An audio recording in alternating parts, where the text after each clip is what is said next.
ओम शांति। 2/1/2024 के साकार अनमोल धारणा युक्त मधुर महावाक्य हैं। मीठे बच्चे, देही अभिमानी बनो तो विकल्प समाप्त हो जाएंगे। किसी भी बात से डर नहीं लगेगा, तुम फिक्र से फारिग हो जाएंगे। क्वेश्चन: नई झाड़ की वृद्धि किस तरह से होती है और क्यों? आंसर: नई झाड़ की वृद्धि बहुत धीरे धीरे और जो मिसल होती है।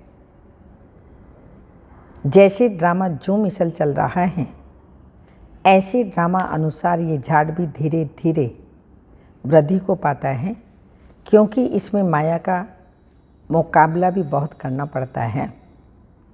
बच्चों को देही अभिमानी बनने में मेहनत लगती है। देही अभिमानी बने तो बहुत खुशी रहे। सर्विस में भी वृद्धि हो, बाप और वर्षे की याद रहे तो बेड़ा पार हो जाएगा। ओम शांति। रूहानी बाप बैठ रूहानी बच्चों को समझाते हैं। रूहानी बाप भी अकाल मूर्त है। रूहानी बाप कहा जाता है परम पिता परमात्मा को। तुम बच्चे भी अकाल मूर्त हो, क्योंकि आत्मा को भी काल नहीं खाता, परमात्मा का तो खाता ही नहीं। तुम सिख लोगों को भी अच्छी तरह से समझा सकते हो। यूं तो कोई भी धर्म वालों को समझा सकते हो। यह भी बाप ने बताया है कि यह झाड़ धीरे धीरे बढ़ता है। जैसे ड्रामा जो मिसल चलता है, वैसे झाड़ भी जो मिसल बढ़ता है। पूरा कल्प लगता है बढ़ने में। अभी तुम्हारा यह नया झाड़ है। तुम बच्चों की भी कल्प की आयु हो जाती है। 5000 वर्ष से तुम चक्र लगाते हो। जो मिसल यह चक्र चलता ही रहता है। पहले पहले तो आत्मा को समझना है, ये डिफ़िकल्ट बात है। बाप जानते हैं, ड्रामा अनुसार आहिस्ते आहिस्ते झाड़ बढ़ता है, क्योंकि माया का मुकाबला होता है। इस समय उसका राज्य है, फिर तो रावण ही नहीं रहता। तो तुम बच्चों को पहले देही अभिमानी बनना है। देही अभिमानी बच्चे सर्विस बहुत अच्छी करेंगे और बहुत खुशी में रहेंगे। बुद्धि में फालतू विकल्प भी नहीं आएंगे। गोया तुम माया पर जीत पाते हो, तो फिर तुमको कोई हिला ना सके। अंगद का भी दृष्टांत है ना, इसलिए तुम्हारा महावीर नाम रखा है। अभी तो एक भी महावीर नहीं है। महावीर पिछाड़ी में बनेंगे, सो भी नंबर 1। जो अच्छी सर्विस करते हैं उनको महावीर की लाइन में रखेंगे। अभी वीर हैं, महावीर पिछाड़ी में होंगे। जरा भी कोई संशय नहीं आना चाहिए। कोई तो बहुत अहंकार में आ जाते हैं, कोई की परवाह ही नहीं करते। इसमें तो बड़ी निर्माणता से कोई को समझाना होता है। अमृतसर में सिखों की तुम सर्विस कर सकते हो। संदेश तो सबको एक ही देना है। बाप को याद करने से तुम्हारी आत्मा की कट उतर जाएगी। वो लोग कहते हैं जब साहिब को, साहिब की महिमा भी है। एक ओंकार सत्य नाम अकाल मूर्त। अब अकाल मूर्त कौन है? कहते हैं सतगुरु। अकाल अकाल मूर्त तो आत्मा भी है ना, दोनों ही हैं, आत्मा भी और परमात्मा भी। उनको कभी काल खा न सके। आत्मा को तो पाठ मिला हुआ है, तो पाठ बजाना ही है। उनको काल खाएगा कैसे? शरीर को काल खा सकता है, आत्मा तो अकाल मूर्त है। सिखों के पास जाकर भाषण कर सकते हो, जैसे गीता वाले भी भाषण करते हैं। तुम बच्चे जानते हो, भक्ति मार्ग की तो अथाह सामग्री है। ज्ञान जरा भी नहीं। ज्ञान सागर है ही एक बाप। मनुष्यों को ज्ञानवान नहीं कहा जाएगा। देवताएं भी हैं तो मनुष्य ना, परंतु दैवी गुण वाले हैं, इसलिए देवता कहा जाता है। उन्हों को भी बाप से ही वर्षा मिला था। तुम भी इस राजयोग से विश्व के मालिक बन रहे हो। सतगुरु अकाल कहते हैं ना, सत्य तो एक ही बाप है, वही पतित पावन है। दो बाप हैं, यह दो बाप का परिचय देना है, एक लौकिक और दूसरा परलौकिक। परम पिता परमात्मा आत्माओं का बाप, ये परिचय सबको देना है। तुमको भाषण के लिए 2 मिनट मिले तो भी बहुत है, 1 मिनट 1 सेकंड मिले तो भी बहुत है। जिनको कल्प पहले तीर लगा होगा उनको ही लगेगा, कोई बड़ी बात नहीं है, सिर्फ पैगाम देना है। बाबा ने समझाया है, समझो गुरु नानक आता है तो वह कोई मैसेज नहीं देते कि तुमको वापस घर चलना है, उसके लिए पवित्र बनो। वह तो पवित्र आत्माएं ऊपर से आती हैं, उनके धर्म की वृद्धि होती है, आते रहते हैं। वास्तव में सद्गति दाता कोई मनुष्य हो नहीं सकता। सद्गति दाता एक ही बाप है। मनुष्य तो मनुष्य ही है। फिर समझाया जाता है फलाने धर्म का है, तो बाप ने समझाया है तुम अपने को आत्मा समझो, पवित्र बनो। गुरु नानक ने कहा है मूत पलीती कपड़ धोए आदि आदि। यह भी पीछे शास्त्र बनाने वालों ने लिखा है। पहले तो बहुत थोड़े होते हैं, उनको क्या बैठ सुनाएंगे। यह ज्ञान भी बाप तुमको अभी ही देते हैं। फिर शास्त्र तो पिछाड़ी में बनते हैं, सत्युग में तो शास्त्र होते ही नहीं। पहले तो समझाना है, बाप को याद करो तो विकार में विनाश होंगे। विनाश तो होना ही है। पूछना चाहिए सर्वव्यापी किसको कहते हो, जिसकी ये महिमा गाते हो एक ओंकार, वह तो बाप ठहराना। उनके बच्चे हम आत्माएं अकाल मूरत हैं। हमारा तख्त यह है, भ्रकुटी के बीच में आत्मा का तख्त है। हम एक तख्त छोड़ दूसरे पर बैठे हैं, 84 तख्त पर बैठते हैं। अभी ये पुरानी दुनिया है, कितने हंगामे हैं। नई दुनिया में ये बातें हो न सकें, वहाँ तो एक ही धर्म होता है। बाप तुमको विश्व की बादशाही दे देते हैं, तुम्हारे पर कोई चढ़ाई नहीं कर सकते। द्वापर से धर्म स्थापक आते हैं अपने अपने धर्म की स्थापना करने। उनका धर्म जब वृद्धि को पाए, ताकत में आए, तब लड़ाई की बात हो। इस्लामी पहले कितने थोड़े होंगे, तुम्हारा धर्म तो यहाँ स्थापन होता है। वह आते ही द्वापर में है, उस समय ही धर्म स्थापन होता है। फिर 1-2 के पिछाड़ी आते जाएंगे। ये बड़ी समझने की बातें हैं। कोई तो ड्रामा अनुसार कुछ भी धारणा कर नहीं सकता। बाप समझाते हैं जरूर उनका पद कम होगा, ये कोई श्राप नहीं है। माला तो महावीरों की ही बनती है। ड्रामा अनुसार सभी एक जैसा पुरुषार्थ तो कर नहीं सकते, आगे भी नहीं किया होगा। कहेंगे हमारा क्या दोष। बाप भी कहते हैं तुम्हारा कोई दोष नहीं है, तकदीर में नहीं है तो बाप भी क्या कर सकते हैं। समझ सकते हैं कौन कौन किस पद के लायक हैं। सिखों को भी समझाना है, साहिब को जपो तो सुख शांति मिले।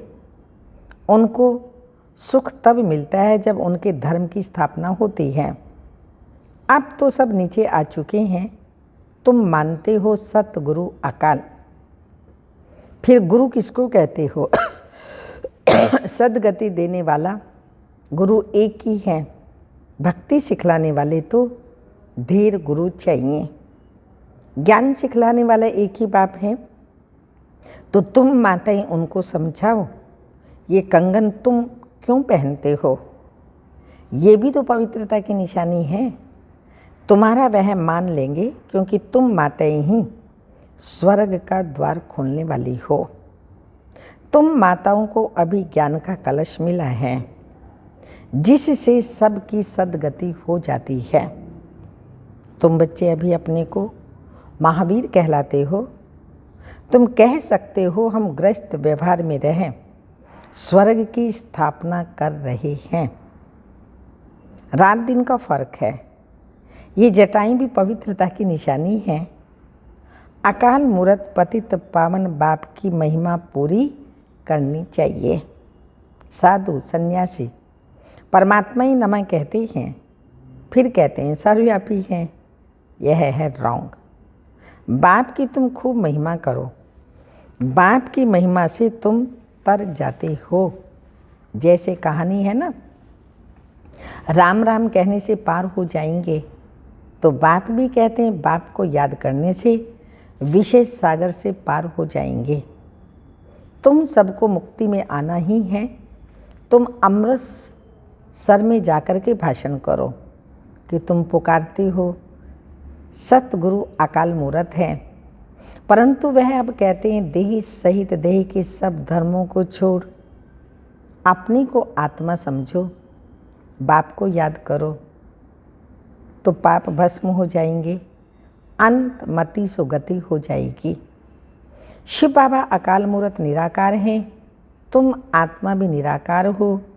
बाप कहते हैं मेरा शरीर तो है नहीं, मैं लोन लेता हूँ, मैं आता ही पतित दुनिया में हूँ रावण पर जीत पाने। यहाँ ही डायरेक्शन दूंगा क्योंकि पतित होते ही पुरानी दुनिया में हैं। नई दुनिया में एक ही देवी देवता धर्म था उस समय और सब शांति धाम में रहते हैं। फिर नंबरवार सतो रजो तमो में आते हैं। जिनको सुख बहुत मिलता है उनको दुख भी बहुत मिलता है। तुम ही सबको बाप का पैगाम देना है कि बाप को याद करो तो घर पहुंच जाएंगे। सद्गति सबकी तब होती है जब झाड़ पूरा होता है, सब आ जाते हैं। ऐसे तुम भी किसी को बहुत प्यार और धीरज से समझाओ।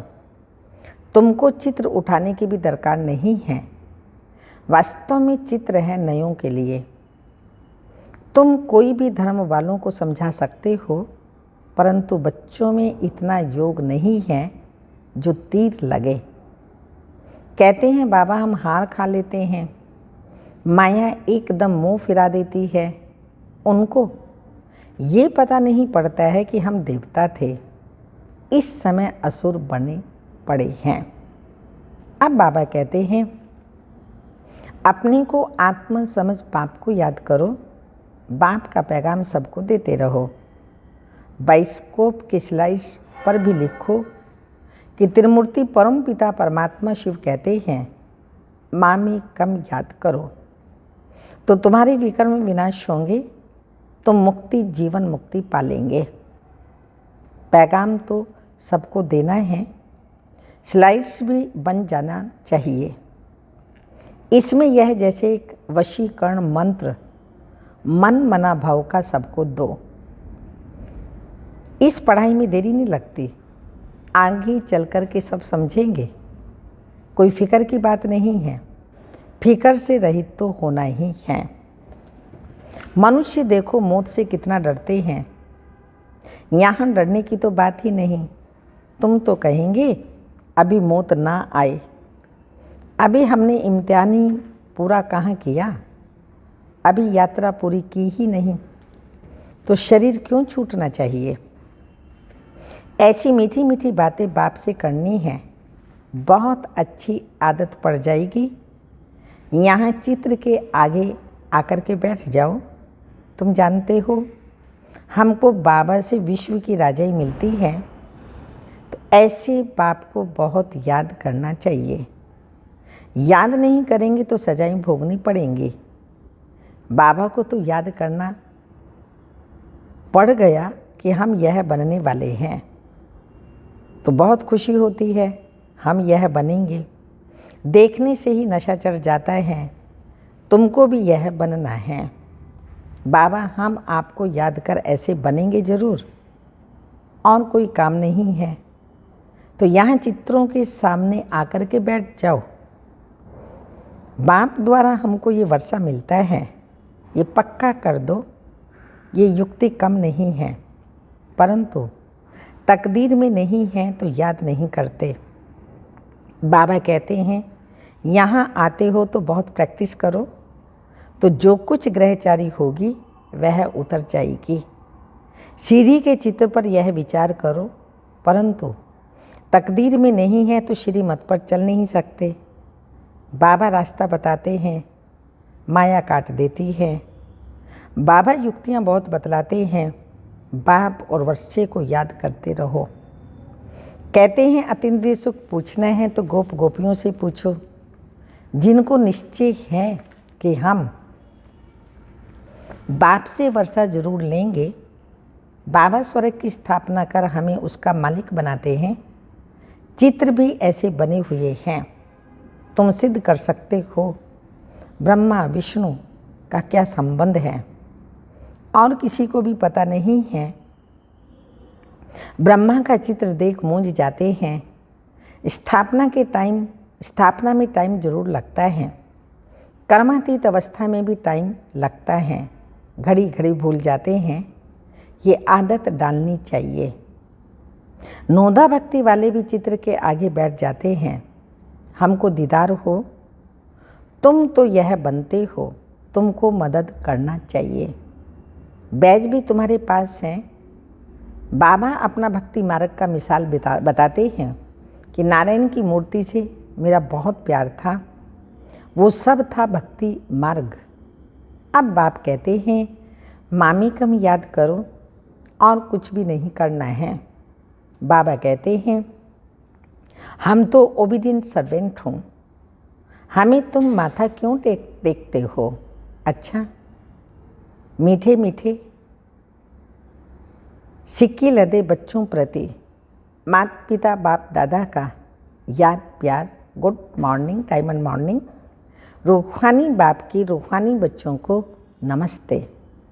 हम रूहानी बच्चों की रूहानी माता पिता बाप दादा को याद प्यार, गुड मॉर्निंग, डायमंड मॉर्निंग, ओम नमस्ते।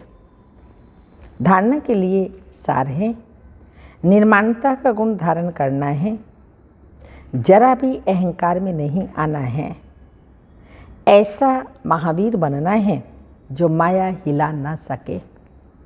सेकंड पॉइंट, सभी को मनमना भाव का वशीकरण मंत्र सुनाना है। बहुत प्यार और धीरज से सबको ज्ञान की बातें सुनानी है। बाप का पैगाम सब धर्म वालों को देना है।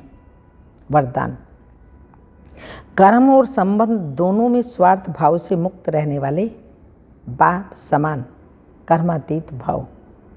स्पष्टीकरण, आप बच्चों की सेवा है सबको मुक्त बनाने की, बंधनों से विकारों से मुक्त बनाने की। तो औरों को मुक्त बनाते स्वयं को बंधन में बांध नहीं देना।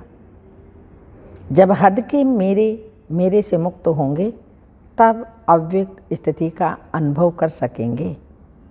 जो बच्चे लौकिक और अलौकिक कर्म और संबंध दोनों में स्वार्थ भाव से मुक्त हैं, वही बाप समान कर्मातीत स्थिति का अनुभव कर सकते हैं। तो चेक करो कहाँ तक कर्मों के बंधन से न्यारे बने हैं, व्यर्थ स्वभाव संस्कार के वश होने से मुक्त बने हैं। कभी कोई पिछला संस्कार स्वभाव वशीभूत तो नहीं बना देता है। स्लोगन, समान और संपूर्ण बनना है तो स्नेह के सागर में समा जाओ। समान और संपूर्ण बनना है तो स्नेह के सागर में समा जाओ। पुरुषार्थ की विशेष पॉइंट, अव्यक्ति साइलेंस द्वारा डबल लाइट फरिश्ता स्थिति का अनुभव करो। अभी तीव्र पुरुषार्थ का यही लक्ष्य रखो कि मैं डबल लाइट फरिश्ता हूँ। चलते फिरते फरिश्ते स्वरूप की अनुभूति को बढ़ाओ। डीप साइलेंस द्वारा अशरीरीपन का अभ्यास करो। सेकंड में कोई भी संकल्पों को समाप्त करने में संस्कार स्वभाव में डबल लाइट रहो। ओम शांति।